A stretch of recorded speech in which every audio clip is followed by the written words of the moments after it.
AC current and DC current. AC current हम किसे कहते हैं? तो AC current is the type of electric current in which the direction and magnitude of current change continuously with time. यानी कहने का मतलब है कि एसी करंट वो करंट होता है जो अपनी डायरेक्शन और magnitude time to time change करता रहता है। जनरली जो एसी करंट का जो वेवफॉर्म जो होता है वो हमारा साइन वेव होता है, और एसी करंट का जो फ्रीक्वेंसी होता है वो 50 हर्ट्ज या 60 हर्ट्ज होता है। अब ये जो साइन वेव जो होता है हमारा, ये हमारा टाइम के साथ क्या होता है, हमारा वेरी करता है।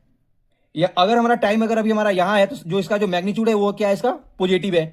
जैसे इसकी अगर टाइम अगर यहाँ आ जाती है तो इस वेवफॉर्म का जो मैग्नीट्यूड होता है वो निगेटिव हो जाता है, और इसका डायरेक्शन भी चेंज हो जाता है टाइम के साथ।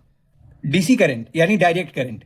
तो DC current is the type of electric current in which the flow of electron is one constant direction and its magnitude remains nearly steady with time। यानी कहने का मतलब है कि डीसी करंट वो करंट होता है जिसमें इलेक्ट्रॉन एक ही डायरेक्शन में फ्लो करता है और जिसका मैग्नीट्यूड टाइम के साथ चेंज नहीं होता है।